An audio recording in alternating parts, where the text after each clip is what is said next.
بسم الله الرحمن الرحیم. اولوتان رینادیلا انصاف علی هدایت هستم و برنامه 182 مهندسی جهل رو آغاز میکنم. امیدوارم با شیرجه زدن به تمدن مکتوب و فکری و عاطفی و اخلاقی و فلسفی ترک ها و حتی سیاسی ترک ها و حتی دینی ترک ها بتونیم بیشتر غوطه ور بشیم در فرهنگ و تمدن ترک و از زندان مهندسان جهل دورتر و دورتر و دورتر بشیم و انشالله اون روزی برسه که ما بتونیم روی پاهای خودمون بایستیم و از زندان مهندسان جهل کاملا بیرون آمده باشیم.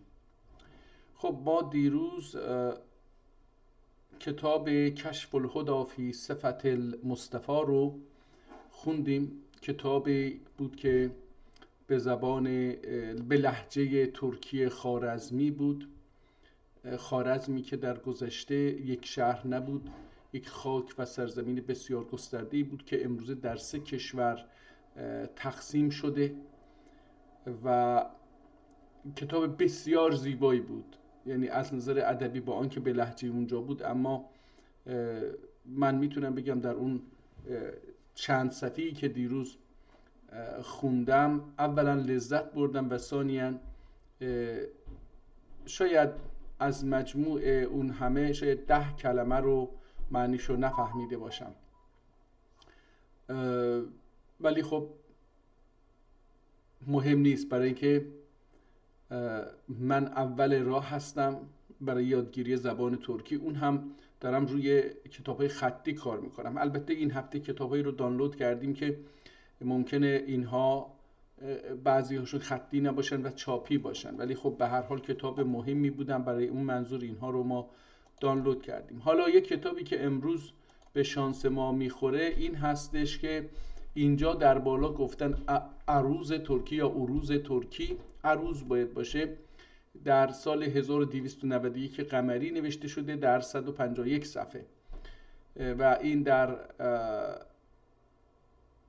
190 صفحه و این در 95 صفحه پی دی اف نمایش داده میشه. کتاب رو یه مقدار کوچیک میکنیم که در صفحه جا بگیره و بتونیم کتاب رو ببینیم. من الان اینجا کتاب رو یه ذره کوچکتر بکنیم که کامل جا بگیره. کتاب رو میبینیم جلد آبی رنگی داشته، کاغذی بوده، پایین که رنگ متفاوتی داره حالت زرشکی داره، اونجا شیرازی کتاب است، بالا قسمتی که لبه های کتاب هست و میبینید که در گذر زمان یه آسیب های دیده. بعد اینجا ما میرسیم به بخش چاپیه. این یک کتاب چاپی است، همین که الان میبینیم متوجه میشیم این چاپی هستش. اومده غلط های املایی که در این کتاب نوشته شده رو در این صفحه 2 و 3 و بقیه صفحات احتمالاً صفحه 4 اون غلط های املایی رو نشون داده که کجا چاپ ها اشتباه شده. و در صفحه بعد البته اینجا علم قوافی، اینجا هم در رابطه با صفحاتی که در رابطه با قافیه وزن شعر، قافیه شعر صحبت کرده داره چیز میشه. اینجا گفته که هر سطر 29 صفحه هست، ببخشید هر صفحه 29 سطر هستش و در صفحه 168 صفحه هم نوشته شده علی جمال الدین، احتمالاً نویسنده اثر کتاب مربوط به این هستش. این شخصیت علی جمال امین هم میتونه باشه ولی جمال الدین هم میتونه باشه. حالا ببینیم در متن، یعنی چاپش یه چاپیه که کلمات خیلی خوب نیفتاده، احتمالاً چاپ سنگی باشه. ولی بذارید ببینیم آیا نه، هیچ تاریخی اینجا نیستش که ببینیم در چه تاریخی این چاپ شده. ایشبو مهریله تمهیر olunmuş. مهریله تمهیر یعنی مهر vurulmuş، مهر زده شده. ایشبو مهریله تمهیر olunmuş nüshelere ساخته نظر ile bağlayıp her kimin yedinde bulunur ise sahibi مسئول tutulacaktır. میگه حالا این کتاب رو با اینجا این مهرهایی که اینجا هستش، این مهرها برای این نسخه ها به تعدادی از نسخه ها زده شده و دست هر کسی باشه دستگیر میشه، برای اینکه دزدیه. این احتمالاً یه آدمی این رو خریده، وقف کرده و فقط وقفه. اینجا کتاب رو میبینید. حالا کتاب دوباره جا نمیشه در صفحه، بذارید کوچیک‌تر بکنیم. خب حالا بهتر شد. رنگ کتاب کاغذ کتاب کاهی بوده و رنگش هم زرد بوده، اما این زرد تیری که میبینید در متن و جاهای دیگه این اثر انگشت و مرور زمان رو درش نشون میده. در بالا صفحه 4 و 5 رو میبینید و در حاشیه هم با کادر تمامی صفحات کادر بندی شده و در یک قاب قرار گرفته. قابی هستش که با رنگ سیاه و سفید قاب رو رنگ آمیزی کردن. در حاشیه هم دوباره یک چاپی رو میبینید که اینجا هم یک چیزی گفته. این کتاب از نظر این که حالا برمیگردیم ببینیم که زبانش میدونیم ترکی هستش، اما برمیگردیم ببینیم که متنش چه شکلی هست. اینجا با یک نما، با یک نقشه، با یک دیاگرام، با یک دایره های تو در توی چیز هستیم که مواجه هستیم که به زیبایی رسم شده و در اینجا احتمالاً انواع شعرها رو اینجا گذاشته تا ما ببینیم. در صفحه بعد دوباره یکی دیگه میبینیم. اینجا این صفحه خیلی زرد شده، احتمالاً یک چیزی براش وارد شده یا حالا جاری شده روش. دیگه این وضعیت چاپی کتاب هست، خیلی نباید روی این وقت بذاریم. دایره ها هست، هر از گاهی دیده میشه و شعرها، وزن شعرها. حالا میرسه به اینجا یک علم قوافی، میرسه به صفحه 5. از اینجا باید در رابطه با یک تخصصی صحبت میکنه. این کتاب تخصصی هست. در این حال باید یاد داشته باشیم که یکی از تخصصی ترین رشته های ادبی هستش که در دانشگاه ها و مدارس خوانده میشده، صنایع شعریه و علم بدیع. اینجا دوباره برمیگرده اونجا روی قافیه ها صحبت میکرد، اینجا روی صنایع شعری و علم بدیع صحبت میکنه. همونطور که میبینید چاپش خیلی رنگ خوبی نداشته. این مرکب بعضی جاها در اثر مرور زمان و همچنین در اثر کمرنگی اون سیستم چاپ بعضی قسمت ها خیلی خوانده نمیشه. در اصل این کتاب از چند تا مقاله تشکیل شده. میدونید که شعر یکی از مهمترین فعالیت ذهنی انسان بوده و هست، هنوز هم هست. گرچه شعر فارسی متاسفانه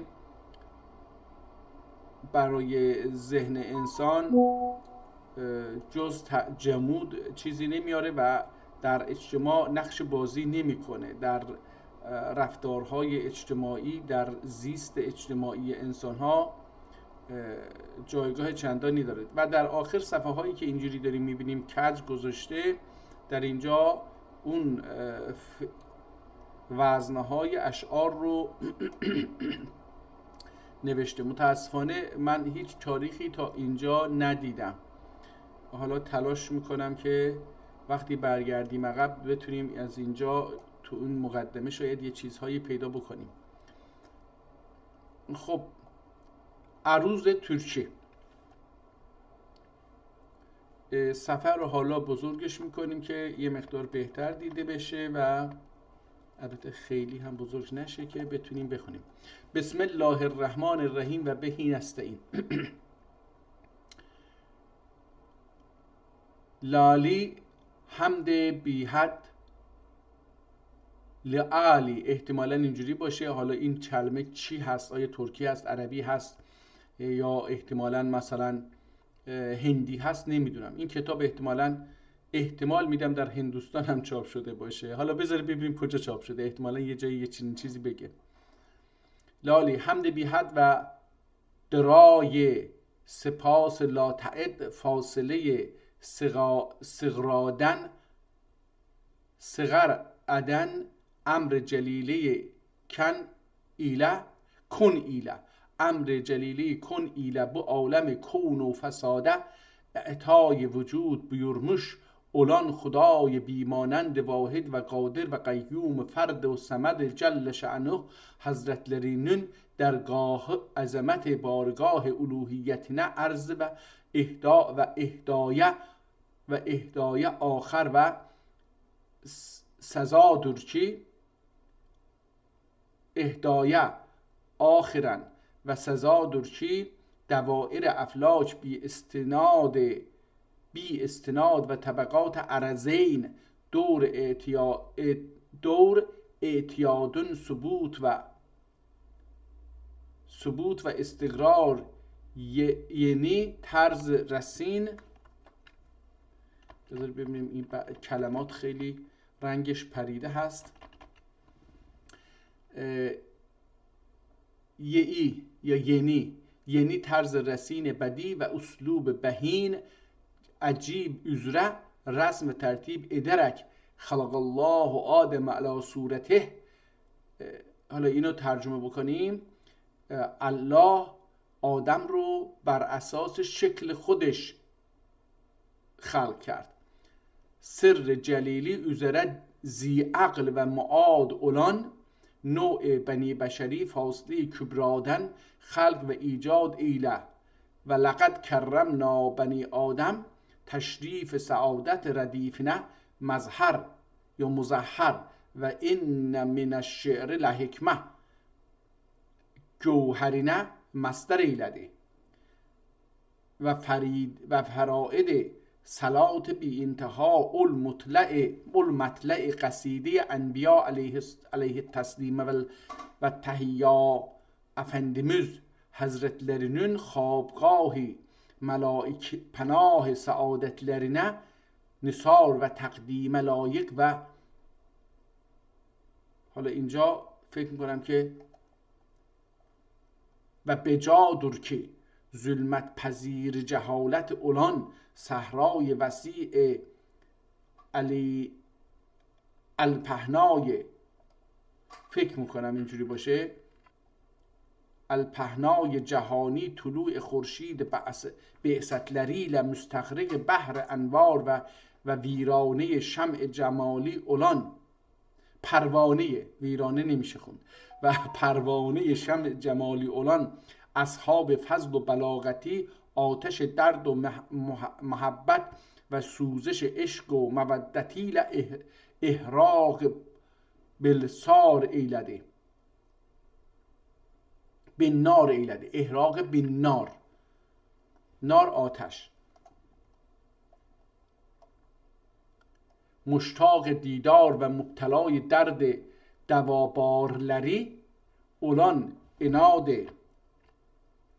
انادل نوامائل باغ بلاعت. نوامائل اصلا نمیدونم چیه، نوامائل باغ بلاغت و توتیان شکرخای آینه فصاحت که مجبور وصالی و رنجور وجد و حالی در هر وقت و از هر زمان و هر لحظه و هر آنده مقدمات نعت یعنی توصیف یه چیزی، اکرام کردن، نعوت شریف و مفصلات ستایش لطیف ترتیبی نغمه پرداز و bu vesile ile sine purşerhelerine devasaz olurlar. Nazm vasıl âli mekam oldu kemali ile acdi küfr zulmetin nur cemali ile medhe sezavardır cümle hasali ile ona salat ile sen dem be dem âli ile. آل اینجا منظور خانواده و فرزندان و اهل عیال. و صحاب رحمت معاب ترزیات بالجمله آل و اولاد و کافی ازواج اصحاب و رضوان الله تعالی علیهم اجمعین حضراتونun ارواح طیبه‌lerine سوگوار ساله، سوگوار ساله، سالا همون سالا شایان و روادurچی، شایان و روادurچی راهروی اثر سعادتleri olanları ره نار فتنه زلالتن چگاروب طریق مستقیم هدایت اینهاج و ایصال ادلر اصحابی که نجوم و ایهم اقتدیتم اهتدیتم. این فکر کنم این حدیث جزو جعلیات باشه. میگه که یه نقل حدیث میکنه که اصحاب من مثل ستاره ها هستند، به هر کدوم که اقتدا بکنید راه رو میرید، هدایت میشید. اما بعد اصحاب مطالعه معلوم الدقی üzere فن لازم تعلیم شعر اکتساب وقوف صنایع اشعارون اساسی و منشأ ابتداسی دقایق اوزان و مقفاسنی همان قافیه شدن، مقفاسنی قافیه علمخ، مقفاسنی لایقی و جهل بالمک موقوف علمقه موزونی ناموزون و وندن. حالا اینجا بعضی از کلمات دیگه کامل خونده نمیشه. مازونندن، ناموزونندن، موزونندن و زائدی دخی ناقصدن و زائدی دخی ناقصدن فرق و تمییز ایدecek قدرر علم عروض öğrenmek و هر بیتون اجزای افاعیلینه اونجا که دارن نقش بازی میکنن. افاعیل یعنی اون اجزای هر کلمه که در فعل یه کاری رو، یه نقشی رو بازی میکنه. افاعیلینه تاره المسی، این تاره اینجا چی میشه؟ یه بار و هر بیتون اجزای افاعیلینه تاره الماسی تحت احتمالیده اولان عالی آل چی میشه؟ آل عروزی بلوب علل عروزی بلوب. این تاری یعنی ساری، احتمالا اینجا افاعل نه تاری المسی ساری المسی، اینجا احتمالا من اینجوری دارم میخورم تحت احتمالی ده اولان علل عروزی بلوب یا عروزی بلوب. عروز یا عروز یه چیزی که حاصل میشه برای یه چیزی.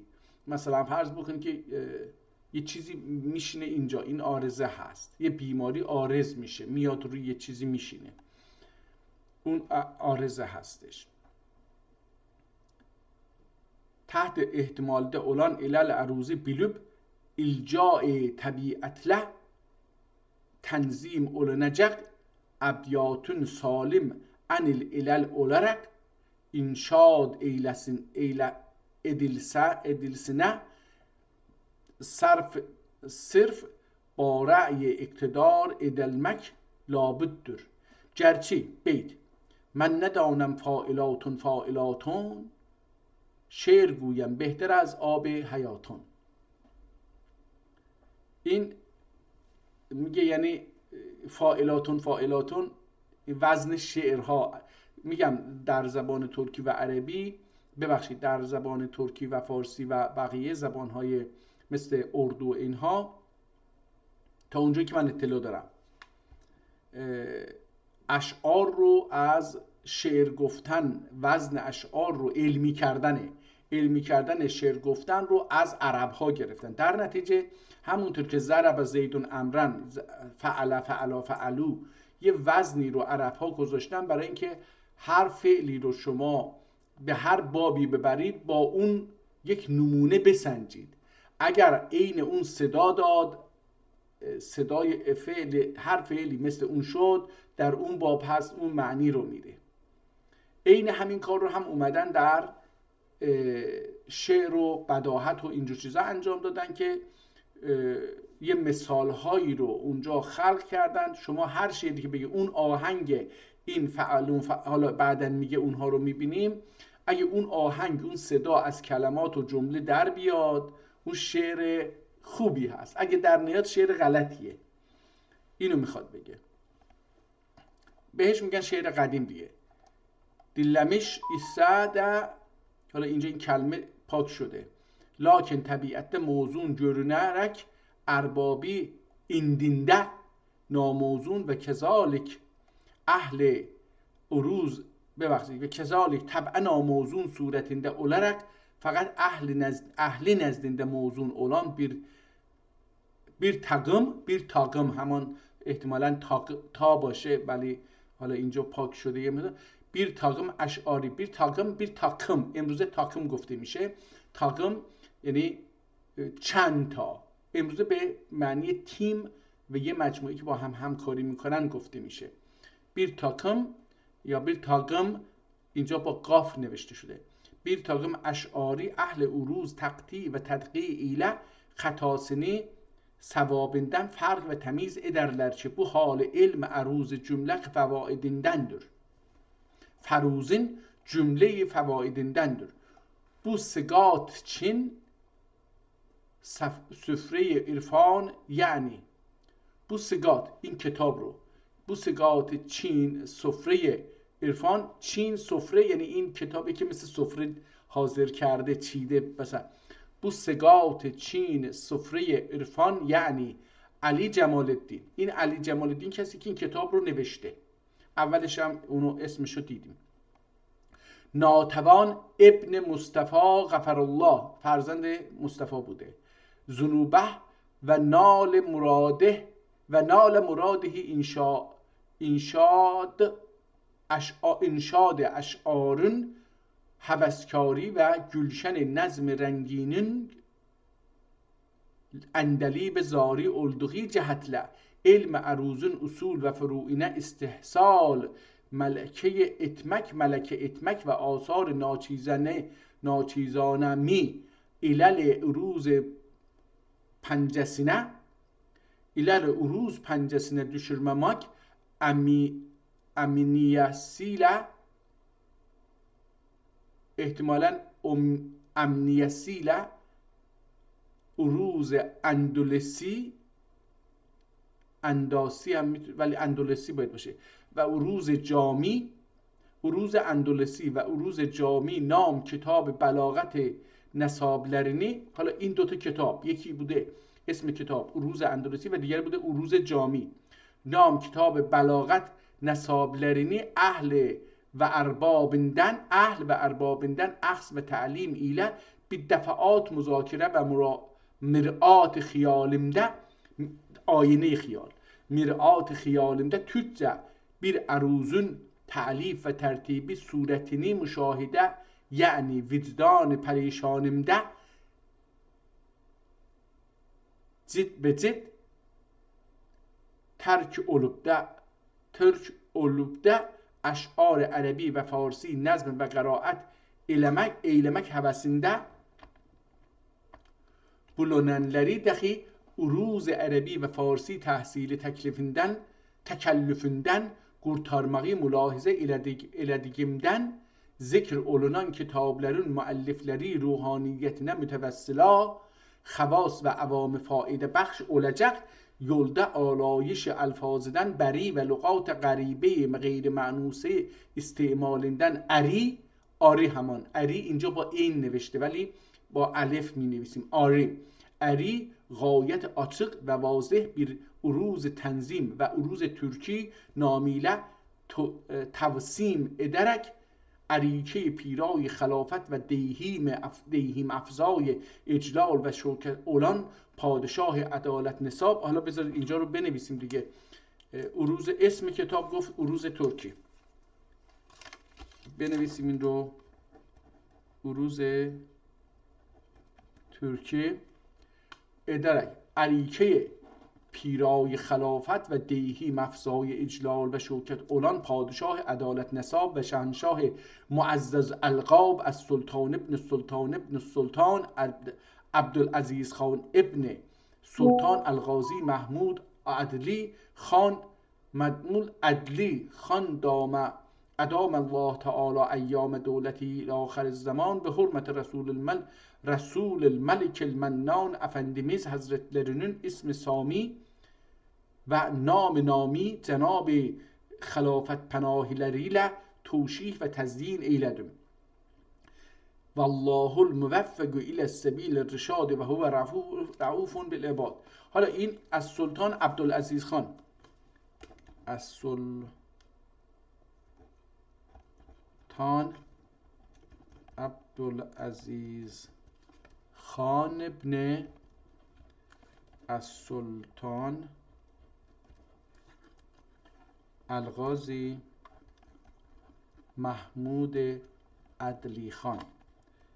احتمالا این همونطور که عرض کردم باید در هندوستان باشه یا اون طرف ها، ولی من حالا برای اینکه مطمئن بشیم این کتاب در کجا نوشته شده این رو تایپش میکنیم.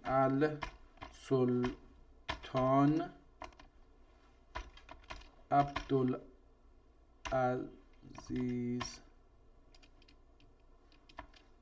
خان ابن السلطان الغازی محمود عدلی خان. من این اسم برای من آشنا نیست که عثمانی باشه. حالا اینجا یه چیزی نوشته بذار بله این عبدالعزیز خان ابن ندیر محمد خان 1686 تا 1614 متولد شده، 1683 هم فوت کرده. حالا این کتاب در تاریخ این نوشته شده باشه ما فکر بکنیم وسطهای عمرش حالا به الحاکم الازبکی للبخاری خانی بخاری، این خانی بخاری یعنی خان بخارا بوده، اهل ازبک بوده، ترک ازبک بوده. یه نقاشی هم ازش کشیدن اینجا هست. فی القرن السابع عشر میلادی، در قرن 17 میلادی. کان خامس و خان من سلالت جانی، هشتارخانی. این پنجمین عضو از سلسله خانی ها بوده که معروف بودن به هشترخان. فقط حکم من این آدم در سال 1645 تا 1681 میلادی اینجا حکم رانده، یعنی حاکم شده. اگر بین 45 تا 81 را در بزنیم 1660 هدیه بگیریم، بگیم که این کتاب حدود 1660 میلادی نوشته شده باشه.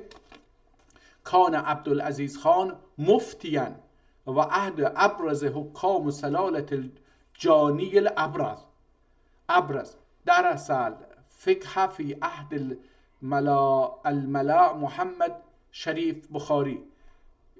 در دوره یه آقایی که حالا هر کی بود الله رحمتش بکنه در مورد این فقه خودش تدریس میکرده و حصل علی فتواه و به جایی رسیده بود که فتوا میداد. کما کان کاتبا و غالبا ما کان یکتب الرسائل و الاوامر بنفسه، که بیه کار به جایی رسید، یعنی به قدری به علم و اینها اهمیت میداد که خودش تبدیل شد به کاتب، به نویسنده. و میگه که اکثریت اوامر و رساله های خودش می نوشته. بعد از سلال جانی به تدحور بعد وفات عبدالعزیز خان. حالا از اینها بگذاریم، بذاریم ببینیم این آیا یه چیزی در مورد جامع ازبک، حالا این مساجد اینها رو هم که ساخته اینها رو داره نشون میده که محراب هستش، نقوش فی سقف رو نشون میده که حالا این تقریبا شبیه چیزی هستی که ما در قبه شیخ صفی الدین اردبیلی میبینیم. محراب مذهب طلاکاری شده، نقوش قرب المنبر، اینم نقوش نزدیک منبر هست، اینم منظر داخلی هست، اینم منظر عام المدرسه هستش. این مدرسه بوده که در اونجا یا تحصیل کرده یا داده جامع الأزبک من مساجد العراق التاريخية القديمة ويجاور جدران مبني وزارة الدفاع ويقع في جانب الرصافة من مدينة بغداد، وقد بناه عبد العزيز خان في المكان الذي دفن فيه عمه السلطان السابق الازبکستان امام قلی خان. اینجا امام قلی خان دفن شده بوده، در اونجایی که اون دفن شده بوده این مدرسه رو در بغداد ساخته. الذی مر به بغداد فی طریق الی مکه لاداء فریضه الحج، که رفته بود حج رو به جا بیاره، اونجا در حال عبور بوده، حالا لاداء فریضه الحج لکنه توفی فی هذا المکان و دفن فیه به بغداد عام 1650 مرده. ولی چرا این چند سال بعد به سلطنت نشسته، این یک مسئله است. حالا میخواستم من ببینم که این کتاب رو آیا اشاره‌ای میکنه که متاسفانه اینجا اشاره‌ای نکرده. خب پس این کتاب در زمان این شاه ازبکی نوشته شده. خب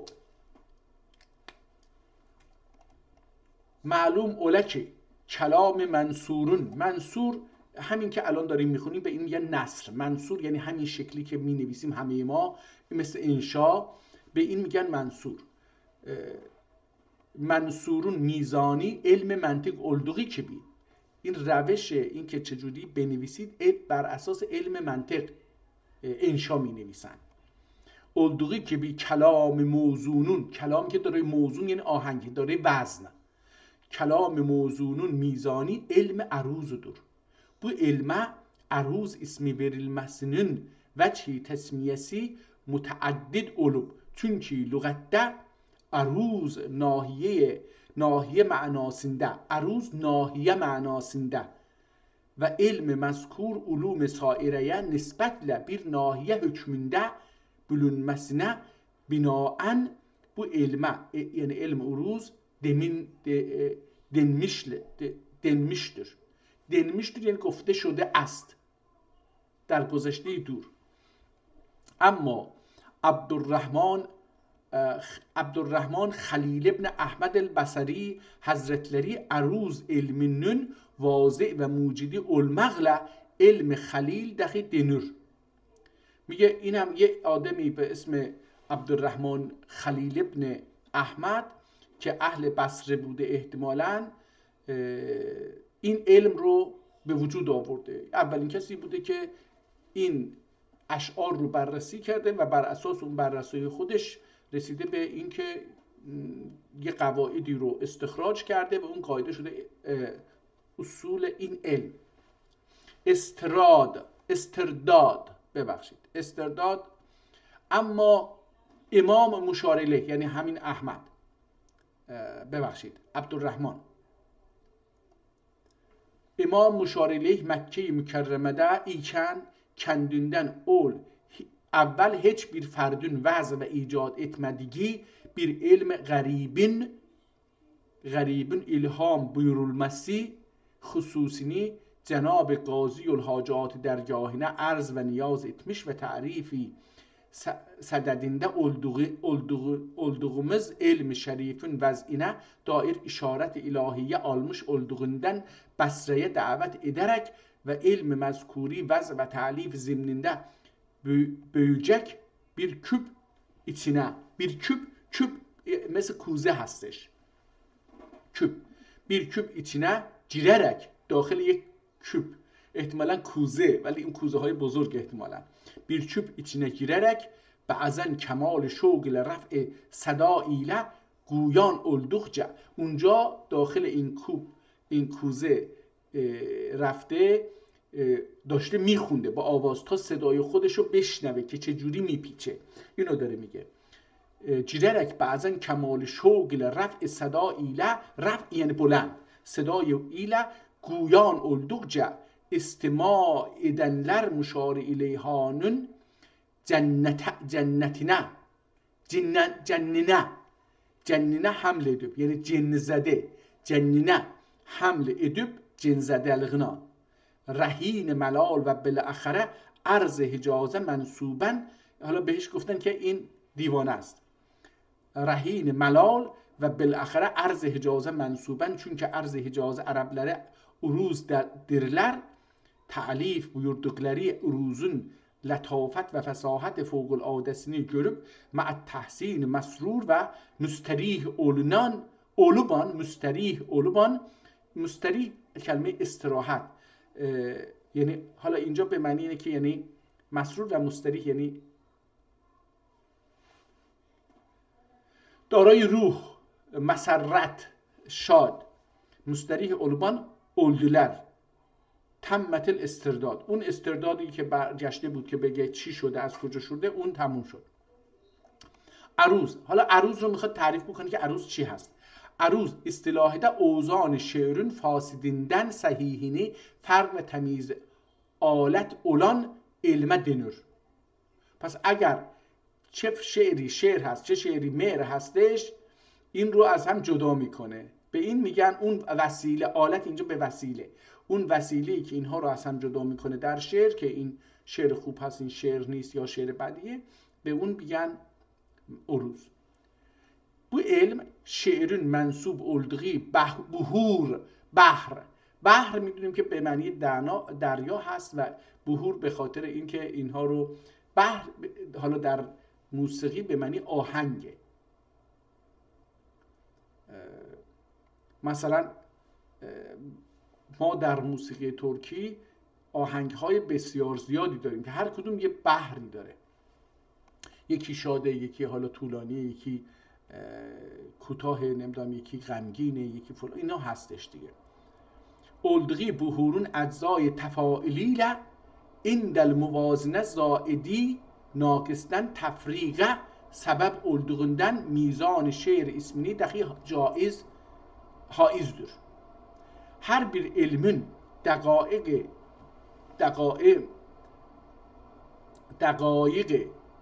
müz'ayasını bildirir. Her bir ilmin dakayık müz'ayasını bildirir. Bir takım اصطلاحاتی olduğu gibi اینجا مز نباید باشه. این ایاسنی هم نمیدونم یعنی چی. هر bir ilmin دقایقی min ayasını bildirir. Bir takım istilahatı olduğu gibi ilm aruzin qavaidi əsasiyyəsini bildirmek için ulemای علم عروض اصطلاحات آتی البیانی وضع ترتیب ediblər.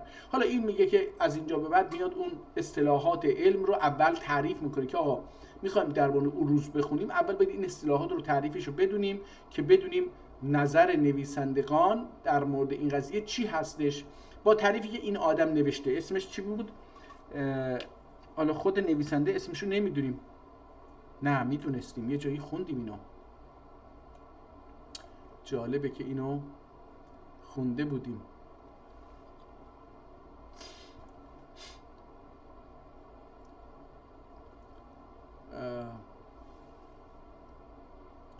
ایداد بیداد.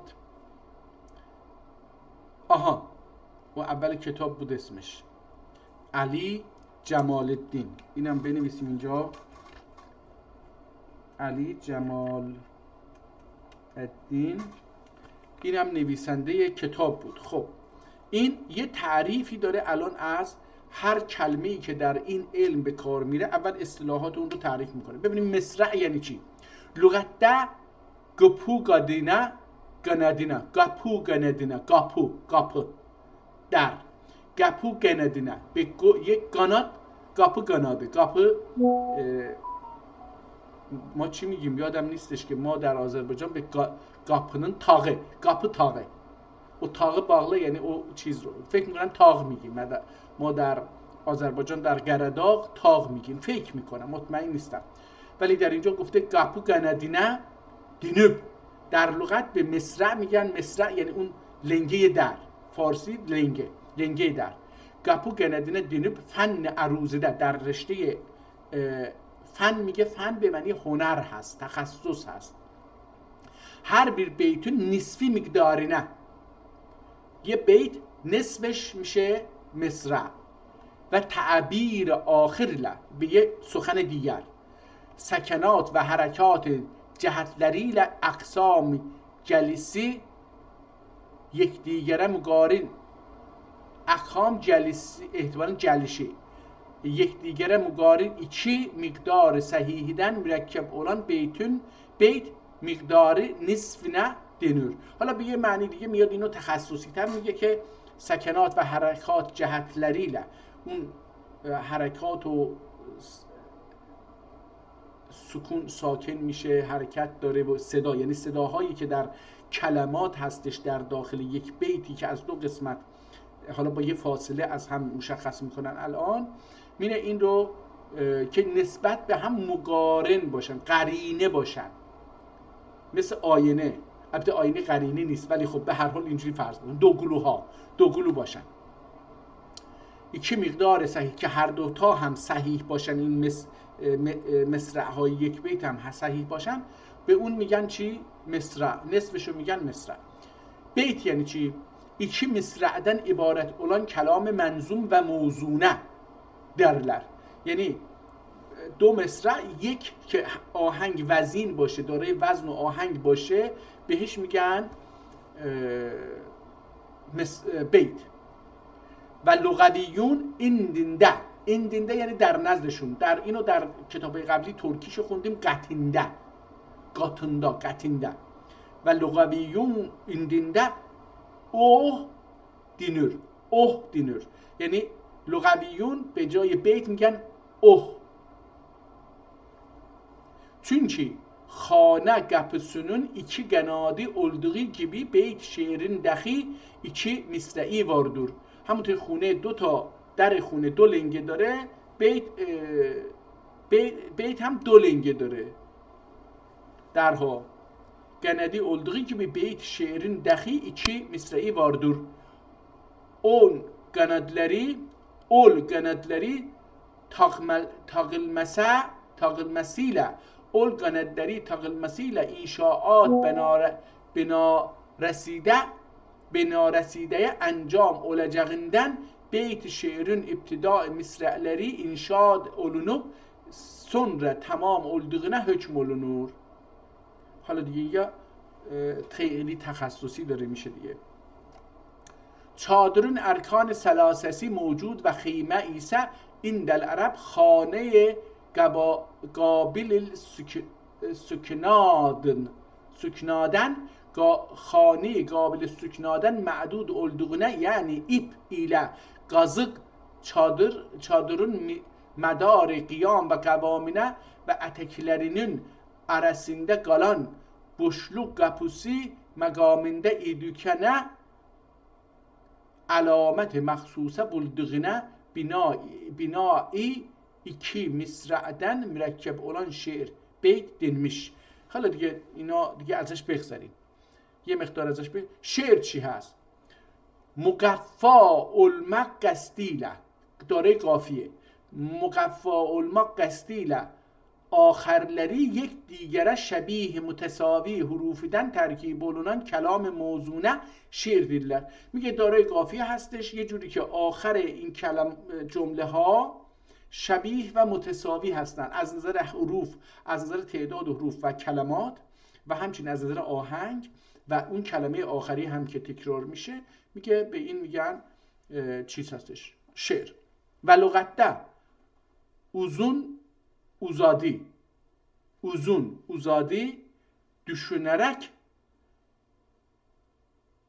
uzun uzadı düşünerek istihrac meani edilmek.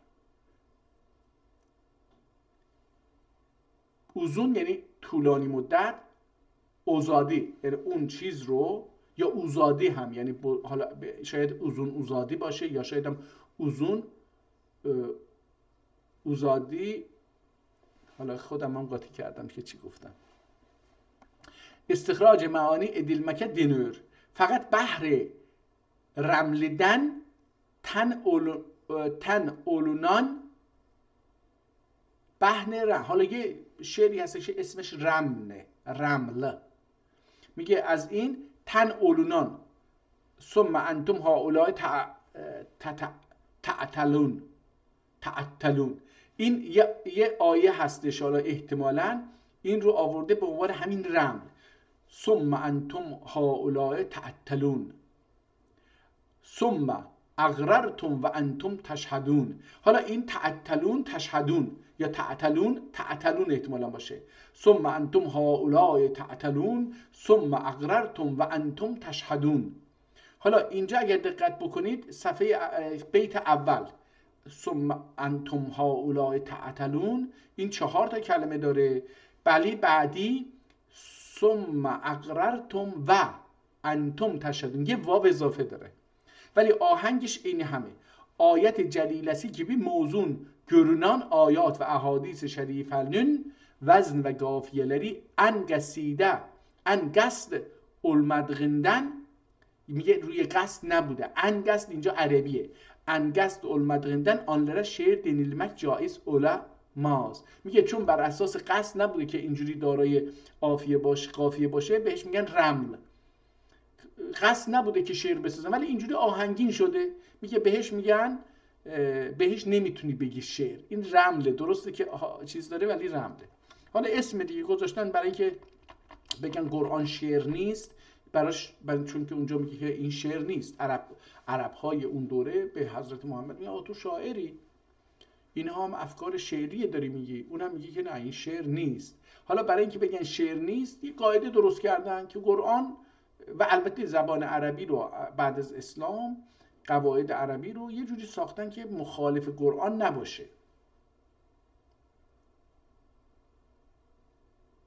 یه جوری ساختن که قرآن رو قاعده مند زبان عربی نشون بدن و این اهمیت اسلام رو داره نشون میده. شعر denilen علم bir فن بلیغ بدیعه و bir صنعت غریب طبیعیه olmakla faidesi طلاقت زبان. طلاقت یعنی آزادی، طلاقت زبان و شجاعت جنان علوب موضوعی علمی کلام و بیان دور. خود شعر موضوعی علمی هستش که بررسی میکنه، کالبد شکافی میکنه اون رو، شعر رو. اون چی هست؟ علم کلام و بیان. صلی الله علیه و سلم Efendimiz Hazretleri سبیانه تعلیم شعر edilmek emrini mütezammini علموا سبيانكم شعر فإنه يطلق اللسان ويورث الشجاعة ولو كان نزول الوحي بعد انبیاء لنزل على الشعراء. حالا حضرت محمد صلی الله علیه و سلم بuyurmuş که شعر رو به فرزندانتون یاد بدید که براشون آزادی زبان یعنی آزادی فکر، چون که زبان فکر رو میسازه، فکر بدون زبان وجود نداره.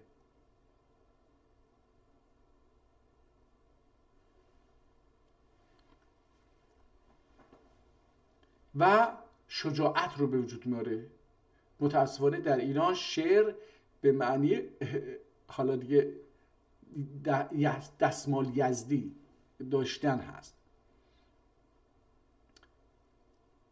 میگه و این الله ببخشید ولو کان نزول الوحی بعد انبیا، اگه بعد از انبیا میخواست الله نزول وحی بکنه به شعرا وحی رو می آورد. و این الله کنزن تحت العرشی مفاتیح السنت الشعرا. حالا میگه که خداوند کنزی داره، گنجهایی داره در زیر عرش که کلید اونها زبان شعرا هستش. gibi bir takım احادیث شریفه نقل و بیان و حکمای بزرگواری ise şiiri خارق عاده نوعیnden عدیله یعنی بیت چون کرامات بلند اولیا اولا شعر اولدی آخر کیمیا. نگاه کنید این دوتا، چون کرامات بلند اولیا اولا شعر اولدی، شایدم اولا شعر اولدی آخر کیمیا. فریدسینی ورد زبان buyurmuşlardır.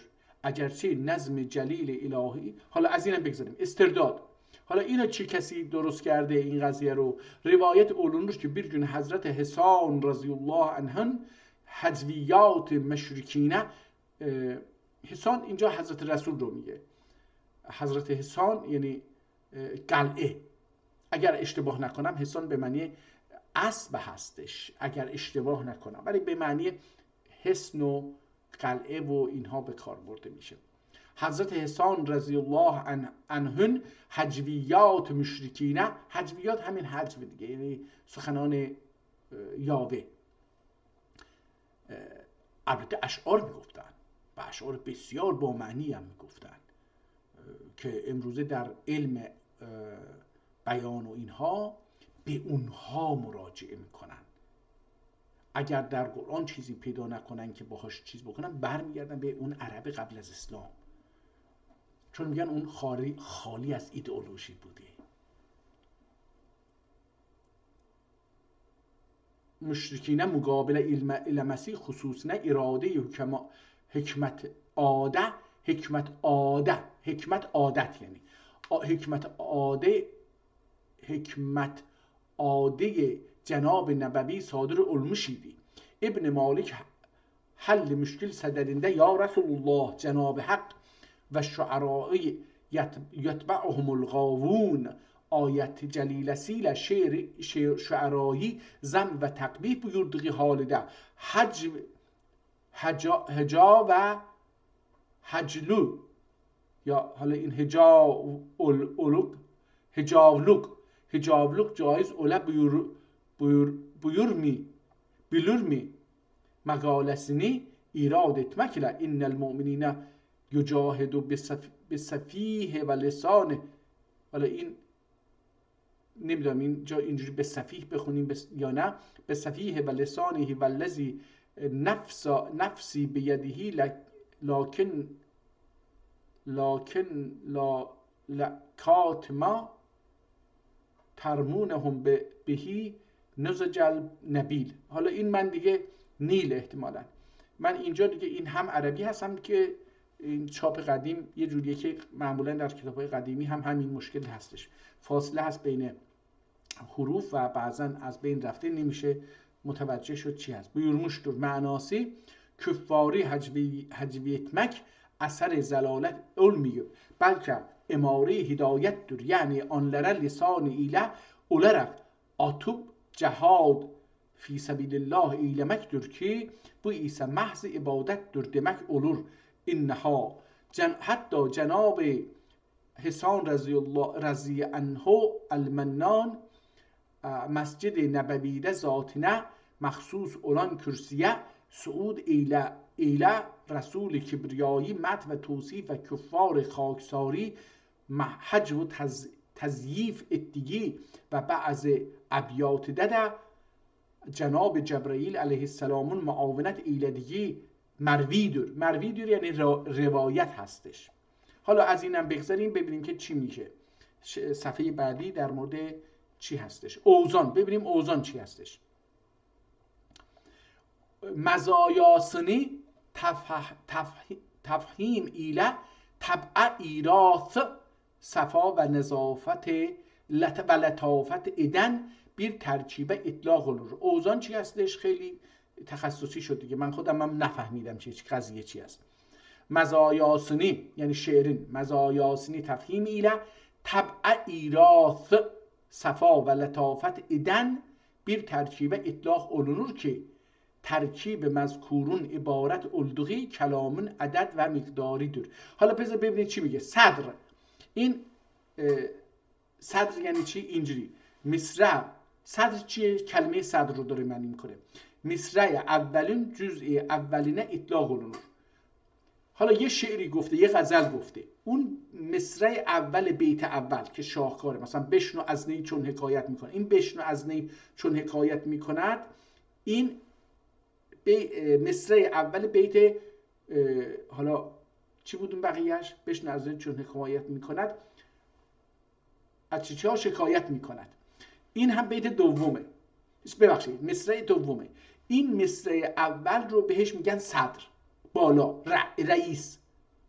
خب عروض چی هست؟ مصرع اولون جزئی اخیرینه تعبیر نور. آخر این مصرع اول که بود، آخرش آهنگ اون کلمه آخری که وجود داره به اون میگن چی؟ عروض. ابتدا چیه؟ مصرع ثانینون جز اولینون اسمیدür. این مصرع دوم که بود که در بیت اول، مصرع دوم، اون هم اولین کلمه‌ای که درش وجود داره اسمش چیه؟ ابتدا هست. پس صدر، عروض، ابتدا. حالا ضرب چیه؟ مصرع ثانینون جز اخیرینون adıdır. اون کلمه آخر مصرع دوم، یعنی بیت حالا نگیم مصرع دوم آخرین کلمش اسمش چیه؟ ضربه. خشو یا خشو چی هستش؟ گرک صدریله عروزون و گرک ابتداییله ضربون ما اداسینه، یعنی bunların میانسinde و دها، همان دها و دها آتقی مصرع اولون جز اولی و جزوی اخیری و کذالک مصرع ثانیین جز اول و اخیری بیننده بولونان اجزای تفاعله دینور. حالا این خیلی شلوغ کرد، شلوغشو بذاریم کنار. این صدر و که همون ابتدا هست، ببخشید ابتدا جزء ثانی بود. صدر، عروض صدر، عروض چی؟ مصرع اولین جزء اخیری. نه، اون چیزی که در آخر مصرع اول اومده اون با ابتدای بیت مصرع بعدی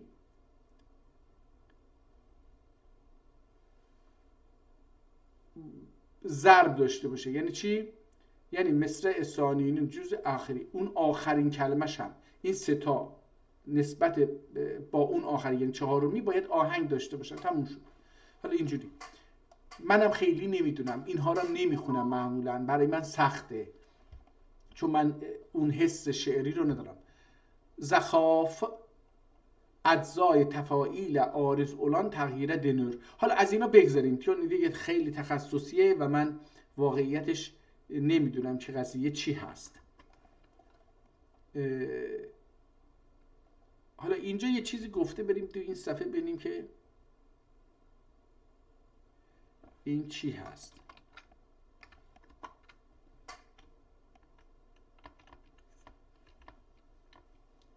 حالا اینجا دیگه میاد فاصله صغرا و فاصله کبرا و اینا صحبت میکنه که دیگه ما به اینها از اینها گذشتیم.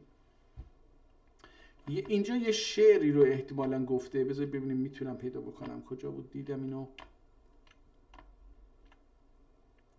و بعد اینو حالا بیرینجی کجا بود؟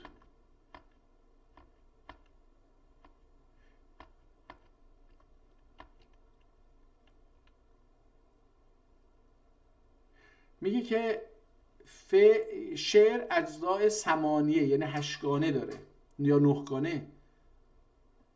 usulüden biri bir sebep hafifiyle bir tüt mecmuaden terkip eden fiulun olup bunda و تد مجموع اولان. حالا دیگه خیلی تخصصی شد، من اصلا کلمات رو چون دیگه پریدم نمیدونم که چجوری باید خوند. این کتاب خیلی تخصصیه و حالا این کاری که کرده اومده در بیرون صفحه یعنی بیرون کادر اون قسمت.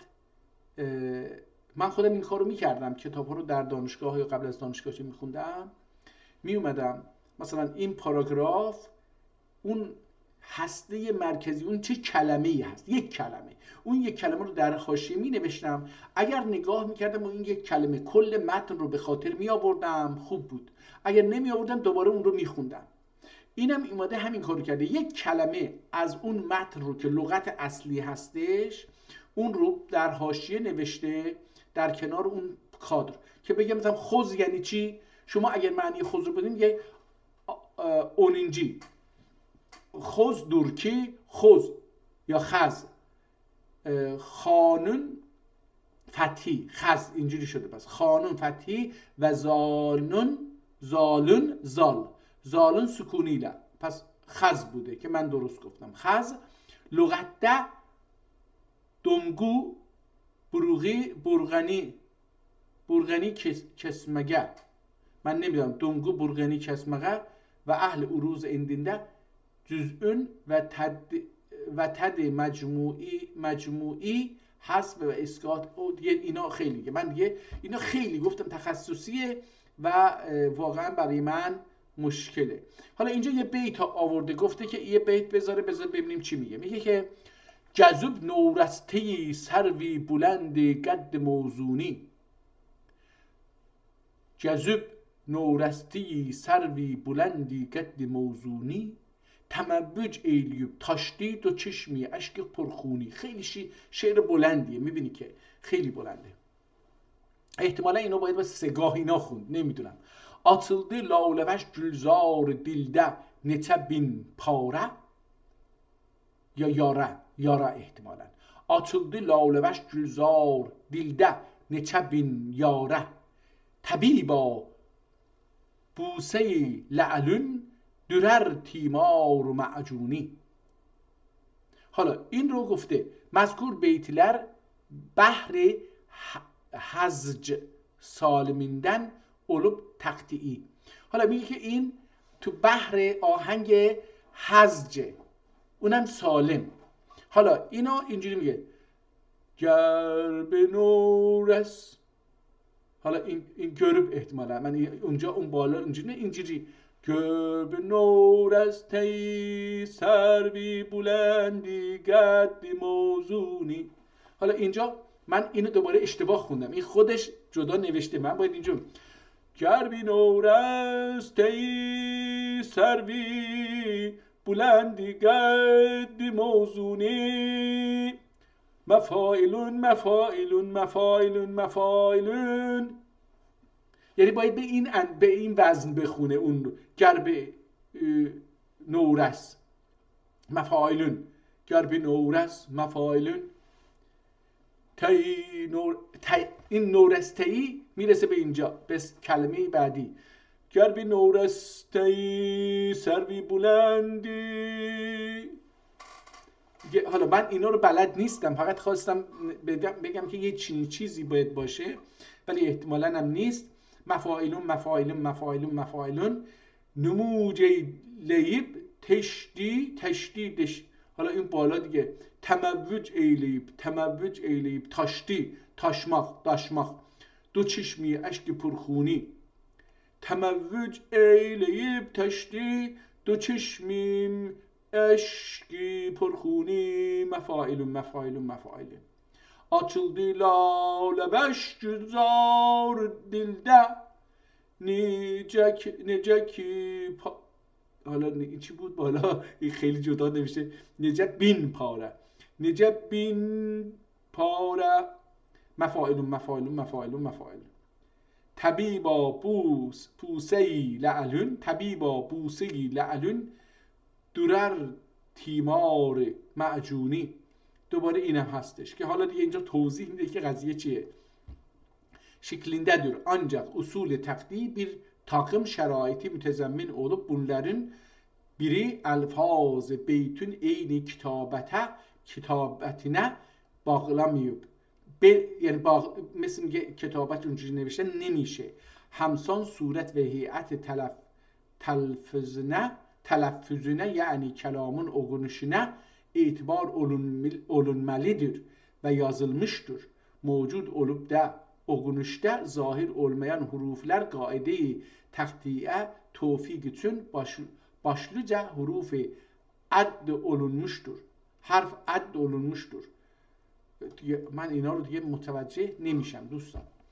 خب کتاب خیلی تخصصیه. سنی Özdil. بذار به این شعر کجا هست، حداقل شعرشو بخونیم.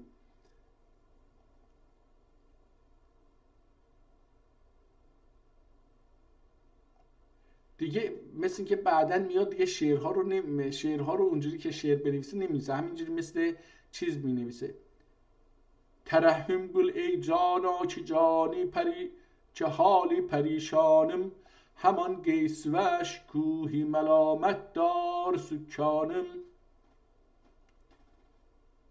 حالا اینجا چی گفته؟ گریه دل هجرله شلگدری چی پر ای پری، جوی بارد جوی باردن چشمی سرشکیم هر بیری. حالا من اینو به زور چسبوندم به هم که شعر بخونم. خب بلد نیستم دیگه. وقتی بلد نیستیم، اون یارو دیروز اون کتابی که خوندیم چی بود؟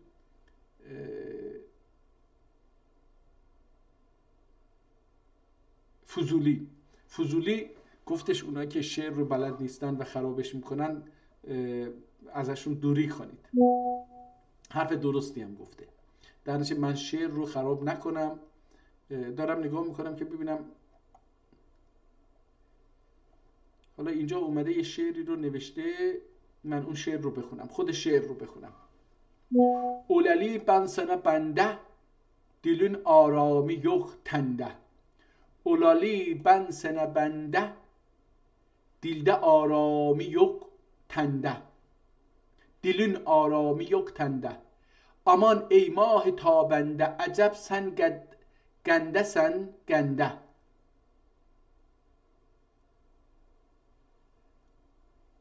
Olalı ben sana bende dilin arami yok tende. Aman ey mah tabende acep sen gende sen gende. Ne cayı eyledün miskin, ne yerlerdir sana gülşen. Regibün kuyimi me'men, acep sen gende sen gende. Revami ey gözü mahmur, cemalünden olan mahcur. Ne tez aşıktan oldun dur, acep sen gende sen gende. Nehan ettim seni gözden, gülüstan çeşmime gülxen. Feragun xastesiyem ben, feragun xastesiyem ben. Acep sen gende sen gende. Çabutərvəş uçub cana, sər kuyun tulaşsam mita. Çabutərvəş uçub cana, sər kuyun tulaşsam ta. Desem bursmə va veyla, desem bu resmə va veyla. Acep sen گند sen گنده. به این میگن مسدس سالم مکسور عروض و ضرب. دیگه ازش گögül bir olsa da olmaz veli terk. گögül bir olsa da olmaz veli terk. که از نورسته رخساری گل رنگ. تخطیع کرده. حالا اینجا دیگه من باهاش کاری ندارم. این مثلا به این شخص این ترک و گل رنگ، حالا اینها رو میخواد بگه که مثلا این گögül ابتدا بود، اخیر این ترک هستش که از احتمالاً یادم رفت چیه بودن. یه شعر دیگه اینجا هستش، بخونیم. شعرهاش جالبه. اجرای فسون چشم صفی فامنه مخصوص. احتمالاً این باید بریم، اگه بخوایم این کتاب رو بخونیم باید بریم اول اون غلطنامه رو ببینیم، اون رو در بیاریم، اینها رو اصلاح بکنیم. چون مثلا این به نظرم غلطه. اجزای فسون چشم صفیحانمه مخصوص. اعجاز مسیحا لب گلفامنه مخصوص. سرایت کالای سیرت حلک کالای لطافتن و لافت بر جامعه بیچمیش bir جامه biçilmiş همان اندامنه مخصوص. لطف و کرمی زمره اغیاره اشوخون هم جور و جفا عاشق ناکامنه مخصوص. خب دیگه این شعر خیلی ادامه داره و کتاب تخصصی هستش، من هم نمیدونم. اینجا یه رباعیات آورده، بذارید از این رباعیات رو بخونیم. سندن اوسانایمی سندن اوسانایمیمی وعده اینانایممی اینانایمی، احتمالا اینجوری باید بخونیم. سندن اوسانایمی وعده اینانایمی جوره تاyanayımmi dayanmak جوره tayanayımmi ben böyle yanayım mı yanmak ben böyle yanayım mı kan ile gözüm doldu kan ile gözüm doldu yekizem sabr olup soldu. حالا یک زم من خوندم، احتمالا نمیدونم این چی باشه. بنزنم یک زم بکزم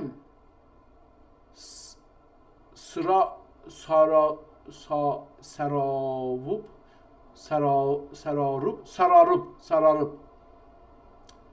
بکزم سراروب soldu saralıp solmak اینجا sararup saralıp Bekzem sararıp soldu, ne olduysa bana oldu, ben böyle yanayım mı? Ey dilberi mehpare, rahmet dili bimare, eşkınla düşüp nare, ben böyle yanayım mı? Ağyar ile her sude, zevk ile leb cude, Gansun miye köksude Gansun meye köksude ben böyle yanayım mı? Vasif nece olur halim Vasif nece olur halim derdü geme pamalım Rahmet etmez misin? Rahmetmez misin zalim? Ben böyle yanayım mı? حالا این شعرها رو دیگه داره بعداً آنالیز میکنه، کار بسیار بسیار چیزی هستش. بذار ببینیم. چشم آتش بازم مشگان صف هنگامدر چشم آتش بازم مشگان صف هنگامدر گانه batmış her mücem Gane batmış her mücem bir şuh gulgun xamedir. Gösterer her dem alametler kıyametten gedün. Gösterir her dem gösterir her dem alametler kıyametten gedün. Qaim etmiş haşre bir burhanun acab allamedir. Taqatun üzze xemebrunun Taqatın üzze xemi abrunların seri germim her sözüm bir derdi dil imlasına bernamedir. Yüzde nakş xun dili zar nehanım faş eder. Yüzde nakş xun dili zarım nehanım faş eder. Şerh gam tahririne her çi cerpekem her çipricim bir xamedir çipric. Gorgum oldur ki Müslüman ola ol tersabeçe. Gorgum oldur ki Müslüman ola ol tersabeçe. Küfr olan zulmüler teani bugün İslamedir. Ey sabahım et ki ol bir derd kılmış terk cor çare derdi dilim mevqifi ri çiçi alamedir. حالا این بعضی جاها دیده نمیشه، همینجوری میخونیم دیگه. ای فضولی بülmedim رنجün riyaden bir sefa. Ey Fuzuli bulmadım yani tapmadım. Ey Fuzuli bulmadım rengi riyaden bir sefa, nola ki میلیم بو رنگیله می گلفامدر. حالا اینجا البته میشه مثلا این شعر رو گوگل کرد، چون از فضولی هست، میشه این رو گوگل کرد و پیدا کرد و بهتر این رو دید و خوند. بعدی از چی هستش؟ اینم از جناب فضولی هستش. حالا که از فضولی دو تا شعر پشت سر هم آورده، البته سومی هم از فضولی هستش. جالبه، دارم نگاه میکنم ببینم که این آخری از کی هستش. مسدس ننوشته از کی هستش. یاری آتش مکان olsam da gülşendir bana. Yar ile ateş mekan olsam da gülşendir bana. Lakin ansız gülşeni alemde gülxen dilmene. Gülxen یعنی تندیر. یار ile آتش مکان olsam da gülşendir bana. خیلی زیبا. اگر من با یار حتی در درون آتش باشم، در درون جهنم هم باشم، به من گلستان میشه. لاکن آنسız بدون یار گلشن عالم ده گلخندر منه. اما گلشن عالم، تمامی عالمی که باغ بوستان باشه، نعمت باشه، برای من جهنمه. گلخن تندیر. Şöyle ma'yusam gözümde yok sefayı gülstan. Öyle diltencem bu alem çeşmi سوزنdir bana. همون سوزان، چشم سوزاندر منه. öyle diltencem bu عالم چشم سوزنdir bana. حتی میتونیم به معنی سوزن هم بگیریم که göze batır. Görüş aksiyle çarkın ben henüz nakam iken her taraftan bahti بیدادimde her taraftan بخت بیدادimde düşmandır bana. Her taraftan بخت بیدادم da düşmandır bana. Ah dilsuz niyazım etmedi heyfa eser. Ah dilsuz niyazım etmedi heyfa eser. Nermiken اغیاره یارون قلب آهندر منه. نرمیکن اغیاره یارون قلبی آهندر بنه. دست جورونده کمانوش چشم چشته قالمدن. تیر آسا atılıp dur olmak ahvendir bana. Suz hicranınla cana dağım şöyle kim. Suz hicranıyla cana dağım şöyle kim. Hasreti türfü nigahın ateş afkendir bana. Kalmadı vasıf tehammül yarisa etmez nigah. Kalmadı vasıf tehammül yari eysa etmez nigah. Guşe-i fürget anın için şimdi meskendir bana. این ظاهرا از واصفه، از چیز نیست، از فضولی نیست، از شخصی به نام واصف هستش. فضولی غربی هستش. بریم یه چند صفحه بعد، حالا یه شعر دیگر حتما از اونجا پیدا میکنیم و میخونیم. البته اینجا هر شعری رو که مینویسه بعد میاد تجزیه تحلیل میکنه از نظر چیزی که این چی هست و وزنش چیه فلان، که من دیگه اینها رو چون نمیدونم و خسته هم میشه وقتی به اونجاها میرسم. راستش رو بخواید کتاب‌های این چنین تخصصی که هیچ علاقه‌ای بهش نداشتم، در دوره دبیرستان و اینها هم آموزش میدادن، من خیلی باهاش حال نمی‌کنم.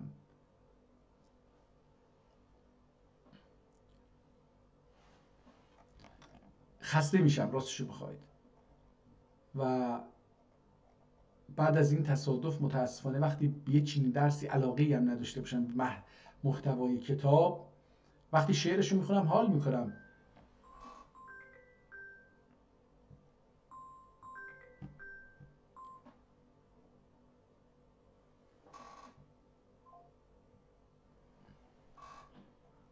جناب فضولی، لی جناب فضولی، ای گل Ey gönül yar iste candan geç.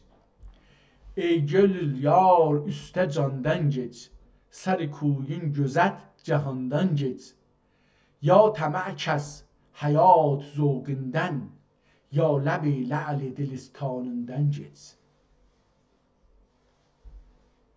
Mülk-i tecriddir feragat evi. Mülk-i tecriddir feragat evi. Terk mal ile xanımanından geç. Lamekan seyrinin azimetün et. Lamekan seyrinin azimetün et. Bu harab olacak mekanından geç. İtibar etme mülk-i dünyaya. İtibar unuşanından geç. من این احتمالاً عنوان باید باشه. اعتبار عنوانیندن geç. احتمالاً باید این باشه. نمیدونم شاید تو این غلطگیری ها وجود داشته باشه. اهل dünyanın olmaz ahireti. Ger bunu isterisen ondan geç. Miskinin bezemgah vahdettür. Meskenin بزمگاه وحدت در. ای فضولی یخا گداندان geç. یخا گداندان geç.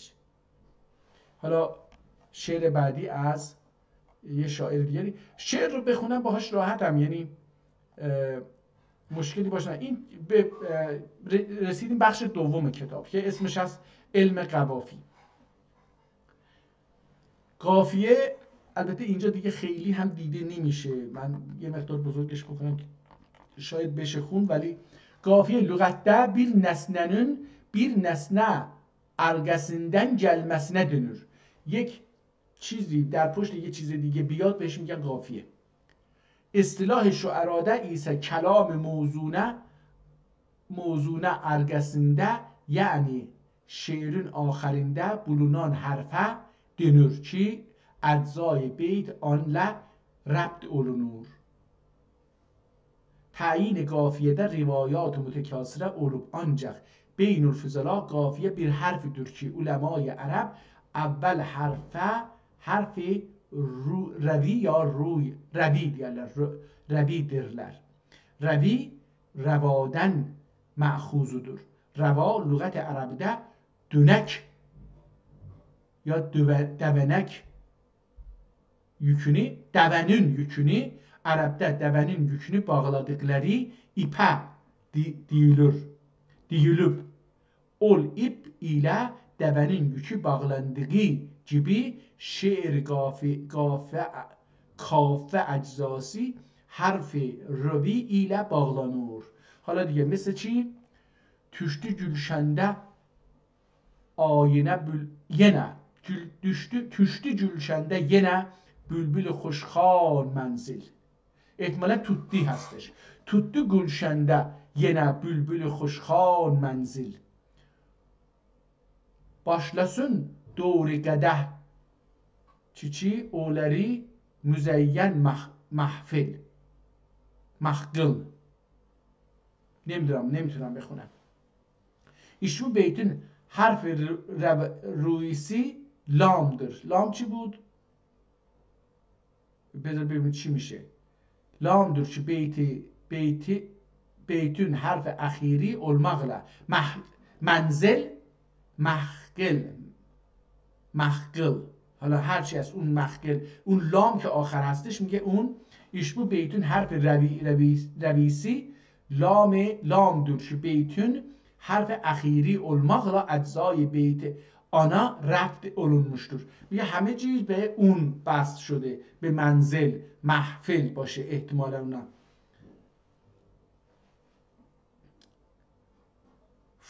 فا چی هست؟ به این فا کجا بود؟ فانون حرکلerinden ibarettir.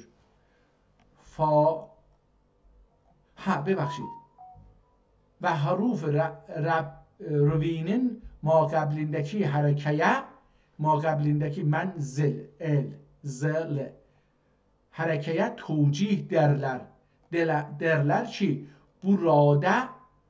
burada یعنی در این شعر زا ایله فانون یکی زا هست اونم شد بله همون که گفته محفل باید باشه محقل نوشته شده. پس tuttuk gülşende yine bülbül خوشخوان منزل başlasın دور قدح oldu müzeyyen محفل. این حالا ز و ف بقیه دیگه حال تخصصیه از اینا بگذاریم. بیت و اینجا هم از این بحث ها هستش که تمام میشه اینجا این بحث و میره به صنایع شعر علم بدیع. علم بدیع خیلی مهمه. من البته در هر ستای اینها کتاب عربی خوندم به همون سختی که الان دارم میخونم اونجا هم همین سختی رو میکشیدم، ولی صرف و نحو برای من راحت تر از این هستش. bir şair قنقی، حالا اینجا دیگه نه افتاده، ile olursa olsun şiir söyleyeceği وقت o lisanın. حالا اینجا برمیگردیم درست میخونیم.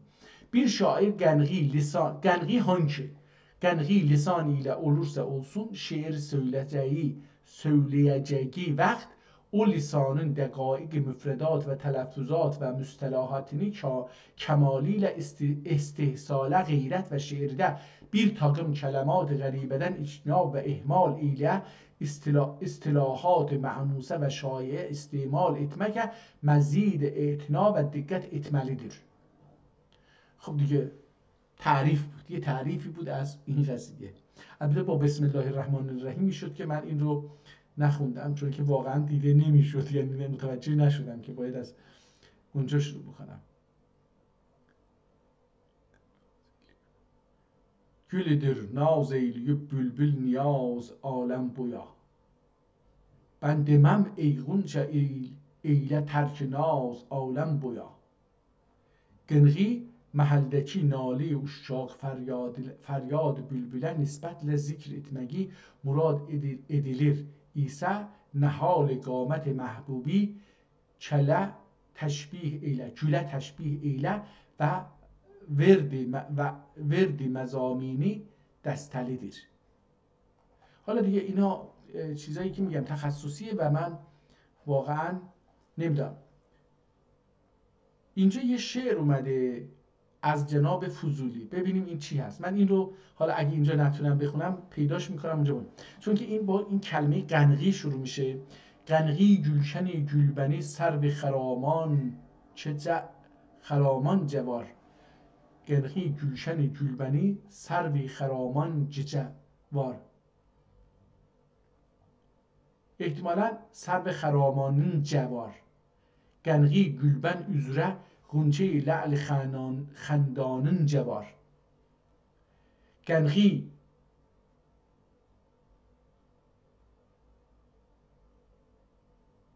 کازار içre bir بذارید اینو بنویسیم ببینیم که نمیشه اینو چیز کرد، باید نوشت.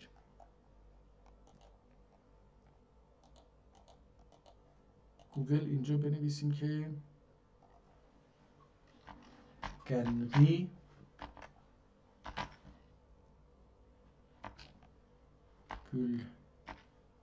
گلشنی گلبنی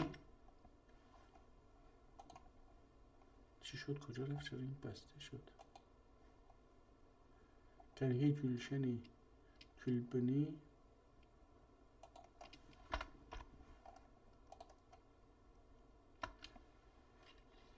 سروی خرامان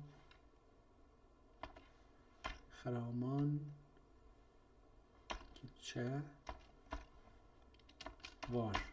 بذار ببینیم چی میشه این. گلبنی سروی خرامانın جوار. سروی خرامانın متن بررسی توجیه متن نهایی ترکی فارسی.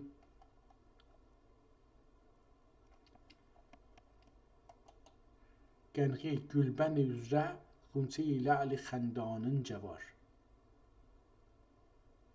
احتمالا این که دوم باید چیز خونده بشه، نون خونده بشه. بذار خرامانın جوار.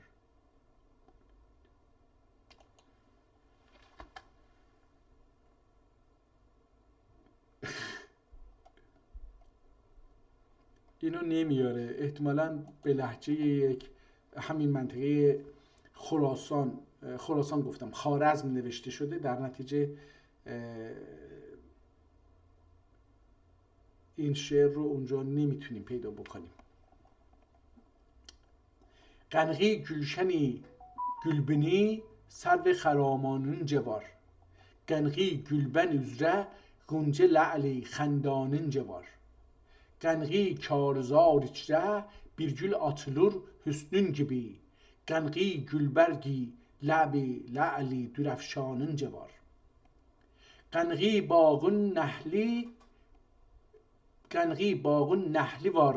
Olə qəddün tək barvər. Qənği bağın nəhli var. Olə qəddün tək barvər. Qənği nəhlün حاصلی سیبی زناختانın جوار. اونم نخل باید بخونیم قبلی رو. قنقی باغون نخلی var. Olə qədün tək barvər. Qənqi nəxlün hasili sibi zənaxdanın cəvar. Qənqi xuni sən gibi cəlladə olmuşdur əsir. Qənqi xuni sən gibi cəlladə olmuşdur əsir. Qənqi cəlladın qılıcı nuk mujganın cəvar. Qənqi bəzm olmuş münəvvər bir qədün tək şəm'idən. Qənqi bəzm olmuş münəvvər bir qədün tək şəm'idən. Qənqi şəm'ün şöləsi ruxsarı tabanın cəvar. Qənqi yerdə sana benzer bulunur bir genc hüsn. Qənqi gəncün əjdəri zan به پریشانın cəvar. Zülfi, اینو باید زلف بخونیم. زلفی پریشانın cəvar. Qənqi gülbəni bülbülün dirlər fuzuli sən gibi. Qənqi gülbəni bülbülün dirlər fuzuli sən gibi. Qənqi bülbülün سرودی آه افغانین جوار. حالا نگاه کنید، من اینو که دارم میخونم، اگر این شعر در مثلا در آذربایجانی نیست، عجبا مرحوم فضولی یک کتابی داره که اشعاری داره که در اینجا جمع نشده، در یه جاهای دیگری هستش. چون مثلا این شعر باید با این قنقی که میاد، باید در اینجا هم در کتابایی که در آذربایجان و ترکیه هم چاپ شده و جاهلی، این باید بیاد. یعنی در وقتی گوگل میکنیم باید این بیاد، ولی وقتی نمیاد، این نشون میده که این کتاب، این شعر از فضولی هستش، ولی خب آخرشو نیاورد. بله اسمش هم آورد خود فضولی دیگه. قنقی گلبن بلبلün dirler fuzuli sen gibi. Qənqi bülbülün surudi ah Afğanın cəvar. İşte bu təfsilatiden anlaşıldığı üzere beyt şair bir takım tensibat ve teşbihat meani ile bir derece müzeyyen ve bir mertebe münevver olmak iktiza eyler ki her cümle meani dari reşki fermay nuguş behzadi ve senai neqqaşan ile mülevven olan beytün ziver و زینتی ise beyt şiir yanında pek adna ve adi galmelidir. زیرا صنایع معنویه و لفظیه بیت شعرün نقش و آرایشی مقامındadır. Bu suret ise istifham ilmi bedi ile olur. و وجوه استحسان کلام فهمی دخی علم بدیع اطلاع ile olabilip o دخی اشاقده تفصیلی اولونان اقسامدندر. حالا میاد اینجا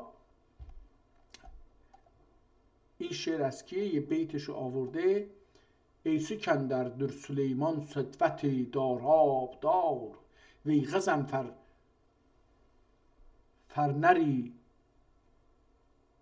فرنریمان رتبت و سهراب دار.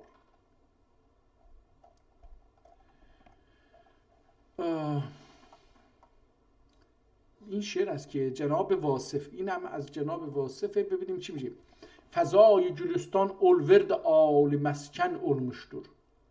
حالا اینجا دقت بکنید دوستان، وقتی این شعرها رو میخونیم، حالا ما فکر می‌کردیم ترک‌ها شاعر ندارن. ببینید اینجا اگه بیایم این شاعران مختلف رو از هر کدوم یه چیزایی آورده، اینجا ما در این کتاب میتونیم ازش نمونه‌هایی رو ببینیم، آموزشی هم استفاده کرد. فضای جلستان اولورد آله و ورد این به معنی گل سرخ. فضای جلستان اولورد آله مسکن اولمشتر Anın için bülbül asa cümlegahım gülşen olmuştur. Anın için bülbül asa cilvegahım gülşen olmuştur.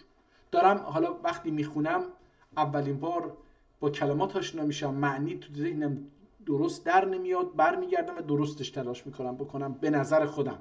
ممکنه که دارم غلطش میکنم.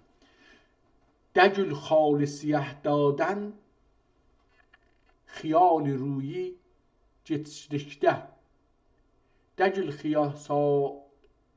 دگل خال سیاه داندن، احتمالا دادن که نمیشه اینجا، سیاهیندن باید باشه یا دیلدن.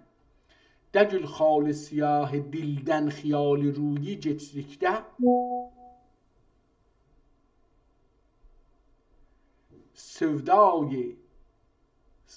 سودای درونum aks edip meşkin bin olmuştur. Toyunca seyir için ruhsar beni kandil didemde. Müjem eyni fetil roşen aşk روغن olmuştur. Fitil, اینم fitil باید باشه. Müjem eyni fetil روشن اشکی روغن olmuştur. Gönülde ruyini görsün diye beyti derunimde sarapa dağ dağ sine روزن روزن olmuştur. Sarapa dağ dağ sine روزن روزن olmuştur. Yanıp Kenan sabr ol Yusuf hüsnün ferahiyle. Yanıp sen Kenan sabr ol Yusufi hüsni ferahiyle. Boyunca nar hasret ateşin pirahen olmuştur.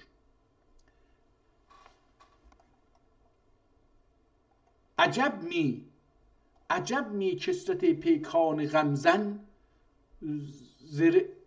زره جان olsa. عجب می کثرت پیکان غمزن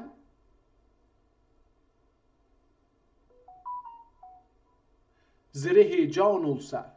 Senin için ey cefacuya ki alem düşman olmuştur.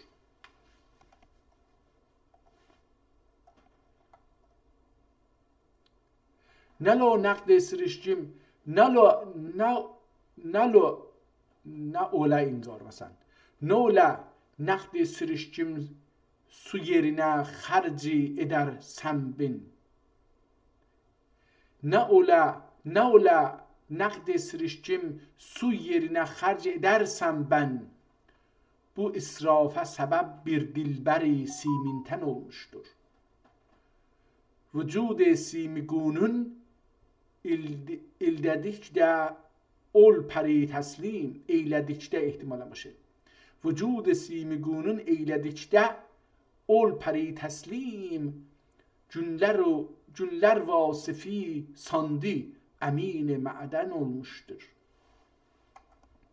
اینجا از تشبیه استفاده کرده دیگه. من کار خیلی زیادی اینجاها ندارم، نمیتونم و بریم صفحه یکی دو تا شعر دیگه بخونیم. اینجا مثلا این شعر رو اومده دوباره بر اساس تقطیع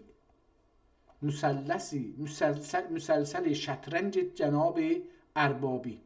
حالا یک کسی به نام اربابی یه شعر گفته که حالا این میاد این رو مسلسل شطرنج میکنه. حالا من این چی هست، چه نوع شعری هست، حتی یه جوری هم نوشته که نمیتونم بخونم برای اینکه کلمات رو چیز کرده دیگه.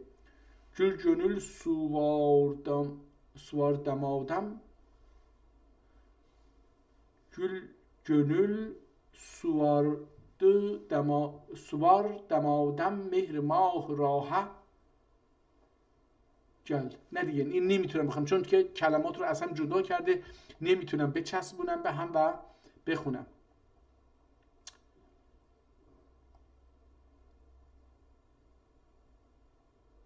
اینجا یه شعر زیبا میبینم که از اینجا اومده خونده، بذار ببینید چیه. مناجات: استدعای مرحمت رحمانی و استرهام مغفرت سبحانی معرزنده تنظیم ادلان بیت دلر. این مناجات به اینجا میگن. جناب پرتو، یه جناب پرتوی این شعر رو نوشته: یا رب کime عرض eyleyim حال تباهی، yok قدرتیم احوالimi تقریر کماهی. یا رب کime عرض eyleyim حال تباهی، yok قدرتیم احوالimi تقریر کماهی. این تباهی با کماهی، حالا یا با یای آخر، ه با ه آخر، الف با اون، اینها رو میگه دیگه. خب Gülzarine layık göremem xar nigahi. Gülzarine layık göremem xar nigahi. خاک درینه بار ادمم روی سیاهی. ای خیلی زیباست. معدود دجل مرحمت و شفقت شاهی، معدود دجل مرحمت و شفقت شاهی. gelmezse hesaba kulunun cürmü günahi. Ben terk edeyim meykede menseb و جاهی. ben terk edeyim meykedeyi menseb و جاهی. محو eyleyem نعشه سامان و رفاهی. bir عرض جماله vereyim ömrü tebahi. bir عرض جماله vereyim ömrü tebahi. billah desemem رخنه مهری لماهی. بالله دجشمم رخنه مهری لماهی. یکی جرعه ile şöyle خراب eyle ilahi. یکی جرعه ile şöyle خراب eyle ilahi. فرق etmeyem haşre kadar menzil و راهی. Bağrım necə bir ateş hicrana yansın. Taş olsa tayanmaz buna can necə dayansın. Bağrım necə bir ateş hicrana yansın. Taş olsa dayanmaz. Buna can necə dayanmaq, müqavimət kərdən. Həsrət gecəsi necəyə dək böyle uzansın. Həsrət gecəsi necəyə dək böyle uzansın. Bu tale xabidə nə yabismi ki oyansın. İhtimalen bu tale xabidə nə yapsın ki oyansın. Ne yapsın, yapmak. حالا اینو yapsın یعنی من بسازم. Bu tali خوابیده‌ای نه yapsam ki oyansın. اینجوری درست شد. حالا قان ağlayayım ta ki şefak qane boyansın. Bir ah edeyim berg urub aflaki tolansın, dolansın, fırlansın. Zarim eşidin gılgılı mahşeri ansın yani befahmed. آنماق به خاطر آوردن، درک کردن. آنماق فلان کسین آنması günüdür، یعنی که روز یادآوری خاطرات او هستش. Zarım eşiden gulguli mahşeri ansın, duzak neymiş suzişimi görsün inansın. Suzişimi yanmak, suzişimi görsün inansın. Şuride gönül tekmeyi irfanine qansın. Qanmaq دوباره فهمیدن، از خون هست قان.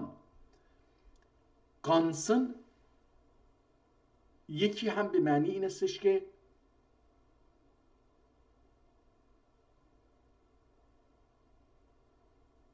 حالا اینو چجوری ترجمه بکنم؟ قانماخ، قاندırmak گول زدن، به معنی گول زدن هم هست. قاندırmak نه خود قانماخ. قانماخ فهمیدن، به معنی فهمد. قانırsan یعنی میفهمی. شوریده gönül tekmeye irfanine qansın. عالم beni mestane یا دیوانه گوسانسın. این گوسانسın رو نمیدونم چی. گوسانmak عجبا گشونmak چی می هستش؟ از اون کلمه هستش. یا گوسانmak از سانماخ هستش. گو هم اومده ولی اول کلمه گو نمیاد. در زبان ترکی کلمات از آخر میچسبن نه از اول. گوسانmak گوسماق احتمالاً باشه، اونم به نظرم نمیاد که این باشه. گوسانmak این گوسانmak یا گوسماق، نه گوسماق نیستش. گوسماق بالا آوردن هست ولی اینجا به اون معنی نیستش. به معنی، حالا یه بار دیگه بخونیم. شوریده gönül tekmeye irfanine qansın. عالم beni mestane یا دیوانه گوسانسın. فرض کردن، گوسانmak فرض کردن. اینجا به معنی گوسانسın یا گوسانmak به معنی خودش یه فعله. گوسانmak به معنی، بذارید ببینم اینو اگر بنویسیم گوگل یه چیزی برای ما میاره. گوسانmak، اینجا یک کلمه گوسانmak، بذار ببینیم. نه نمیاره. این رو به لاتین بنویسیم.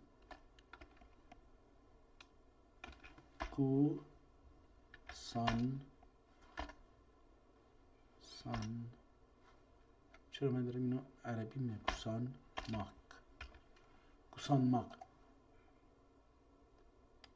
Kusanmak üçün danış.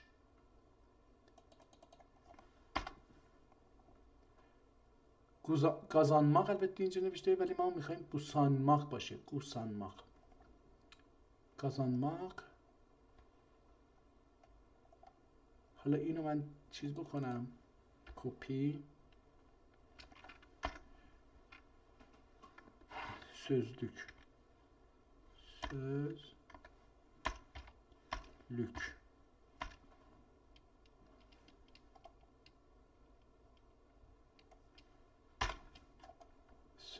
Türk dil. بذار ببینید اینجا میاره یه چیزی ترکیه البته هستش. این kusanmak.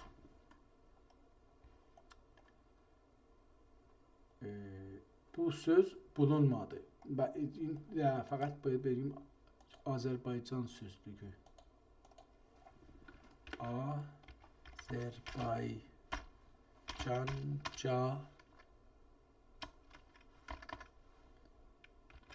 Azerbaycanca sözlük.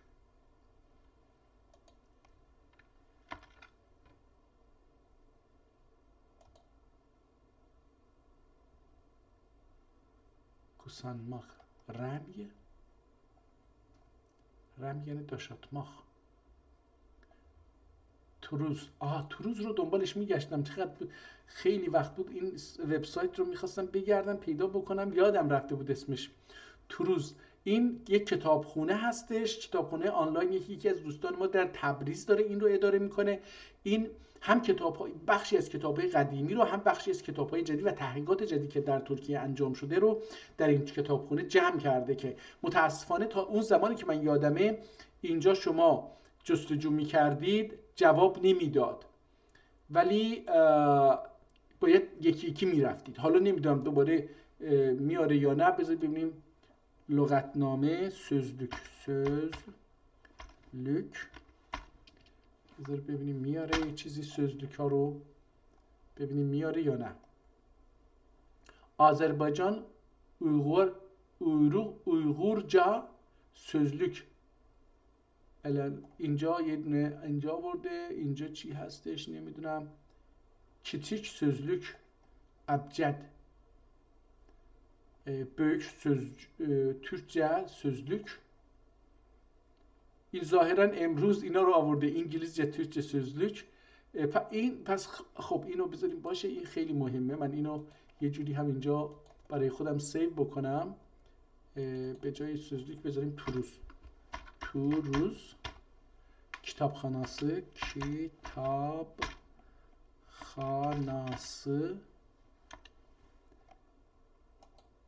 که دیگه بمونه اینجا. یادم میره بعض وقتا.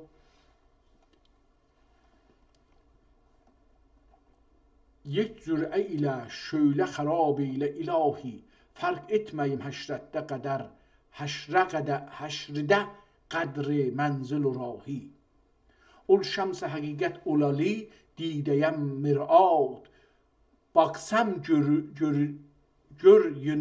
görünür zireh gibi arzu semavat didar feda can و جهان دولت و دارات bin ömre bedel yar ile yek lehze mulakat.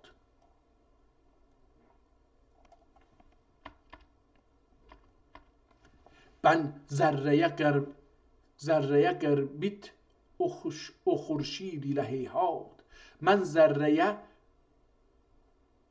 gerbid o خورشید ile heyhat پروانه و آتش eden bu sözü ispat درگاه حبیب عاشقه بس قبله حاجات غیری گپویه آچیلمز دست مناجات اینimde امارات جهان همچو خیالات مزمر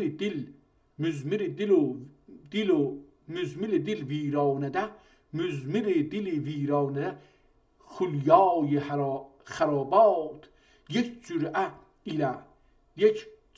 ile şöyle harab ile ilahi fark etmeyem haşre kadar menzilü rahi خاک ile gapunden beni dur eyleme ya Rab خاک ile gapunden beni dur eyleme ya Rab al canımı mahcur huzur eyleme ya Rab esrarımı mekşuf zuhur eyleme ya Rab ahzanımı tebdil surur eyleme ya Rab نقرتزه این نمیدونم این چی میشه دیگه. این غلطه اینجا. تزده اهل گبور ایلم یارب نفرت زده اهل گبور ایلم یارب رسوا شده یوم نشور ایلم یارب اندارمی تحویل حبور ایلم یارب. حالا این چی بوده؟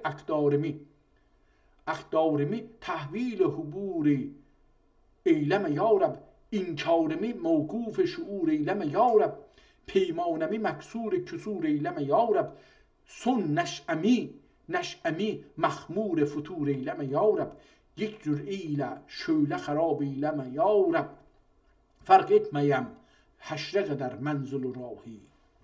حالا دیگه این شعر ادامه داره و ما هم دیگه رسیدیم به آخر برنامه امروز. فکر کنم که نزدیک 2 ساعته. بله تقریبا 1 ساعت و 55 دقیقه هستش که با این کتاب چلنجار رفتیم. کتاب تخصصی بسیار تخصصی هستش که من توانایی همراهی باهاش رو ندارم.